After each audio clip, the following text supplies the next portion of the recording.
আওয়ামী লীগের দুঃশাসনের সময় বেগম খালেদা জিয়া বলেছিলেন, আমরা এই আওয়ামী লীগকে পচার সময় দিচ্ছি। এই আওয়ামী লীগ একদিন পচে গলে সারা দেশে দুর্গন্ধ ছড়াবে। আসসালামু আলাইকুম রহমতুল্লাহি ওয়া বারাকাতুহু। This is Sheikh Mohammad Sabbir Hossain once again on the screen. ক্ষমতায় থাকলে ভুল হবে, ভুল হলে জনপ্রিয়তা কমবে, জনপ্রিয়তা কমলে ক্ষমতা হারাতে হবে। কেউ ভুল থেকে শিক্ষা নিয়ে পরিণত হয়, কেউ ভুলকে ভুল হিসেবে স্বীকার করতে চায় না, মেনে নিতে চায় না। আওয়ামী লীগ ক্ষমতা হারিয়েও যাদের অহংকার কমেনি, যারা ভুলকে স্বীকার করে না, অন্যায়কে অন্যায় হিসেবে মানে না, যারা আজীবন ক্ষমতায় থাকতে চায় জনগণের চাওয়া পাওয়া তোয়াক্কা না করে।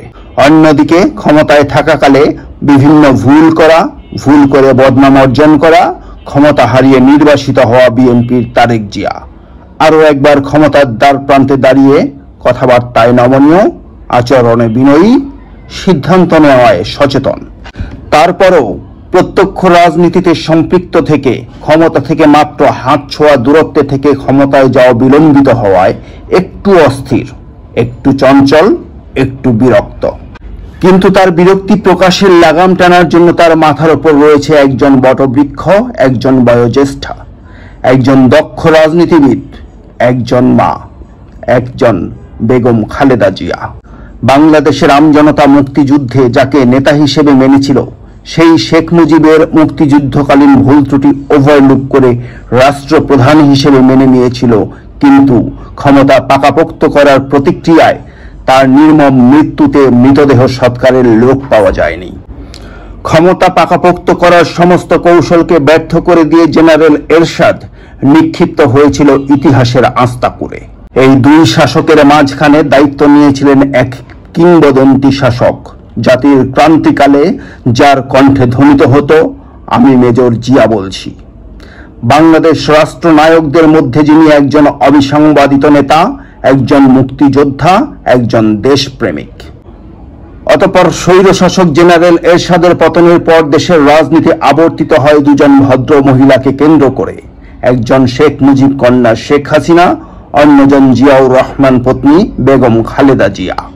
এই দুই ভদ্র মহিলার একজন সময়ের সাথে সাথে ভদ্রতার মুখোশ ছুঁড়ে ফেলে দিয়ে, সভ্যতার নীতি নৈতিকতা বিসর্জন দিয়ে, বাংলাদেশকে নিজের পৈতৃক সম্পত্তি হিসেবে ঘোষণা দিয়ে, জনগণকে নিজের প্রজা হিসেবে ট্রিট করে এক দুঃশাসনের রাজত্ব কায়েম করেন, তিনি শেখ হাসিনা। অপর ভদ্র মহিলা তার দেশপ্রেম, তার রুচিবোধের বহিঃপ্রকাশ, তার ব্যক্তিত্ব, তার আপোষহীনতা এবং তার বিনয়ের মাধ্যমে জনগণের হৃদয়ে ঠাঁই করে নেন দেশনেত্রী হিসেবে, তিনি বেগম খালেদা জিয়া। আহমদ ছফা বেগম জিয়াকে রুক্ষভাবে বলেছিলেন, আপনার লোকগুলো এত অশিক্ষিত কেন? বেগম জিয়া হেসে বলেছিলেন, কি করব বলেন, আমি নিজেই তো অশিক্ষিত, আপনারা তো এলেন না। বিনয়ের কি জলজ্যান্ত উদাহরণ। আওয়ামী লীগের দুঃশাসনের সময় বেগম খালেদা জিয়া বলেছিলেন, আমরা এই আওয়ামী লীগকে পচার সময় দিচ্ছি। এই আওয়ামী লীগ একদিন পচে গলে সারা দেশে দুর্গন্ধ ছড়াবে। খালেদা জিয়ার সেই বক্তব্যই আজ যেন সত্যি হয়েছে। আওয়ামী লীগ আজ বাংলাদেশ থেকে ভারত পর্যন্ত, আমেরিকা থেকে ইংল্যান্ড পর্যন্ত দুর্গন্ধ ছড়িয়ে যাচ্ছে। 5ই আগস্ট শেখ হাসিনার পতনের পর শেখ হাসিনা কর্তৃক চরম নির্যাতনের শিকার হওয়া, শেখ হাসিনা কর্তৃক গৃহহীন হওয়া, শেখ হাসিনা কর্তৃক মৃত্যুর দ্বার প্রান্তে উপনীত হওয়া বেগম খালেদা জিয়া শেখ হাসিনার নাম উচ্চারণ করে একটা কটু বাক্য উচ্চারণ করলেন না। শুধু বললেন, প্রতিশোধ প্রতিহিংসা নয়, ভালোবাসায় দেশ গড়তে হবে। এই উদারতা, এই মহানুভবতা বোধ হয় একমাত্র খালেদা জিয়ার পক্ষেই দেখানো সম্ভব। নির্বাচন জব করা ক্ষমতাপ্রিয় বিএনপি নেতারা যখন ডক্টর ইউনূসের সাথে সরাসরি সংঘাতে জড়িয়ে যাচ্ছেন, তখন আরো একবার Khaleda Zia on the screen.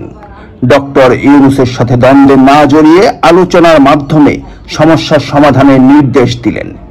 বিএনপির নেতারা নিমিষে নিশ্চুপ, এমন রাজনৈতিক প্রজ্ঞা এই মুহূর্তে বোধ হয় বেগম জিয়া ব্যতীত আর কারো নেই।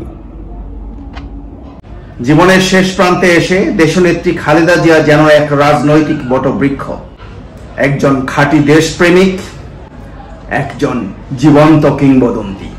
সাথে থাকবেন আসসালামু আলাইকুম রহমতুল্লাহি ওয়া বারাকাতুহু।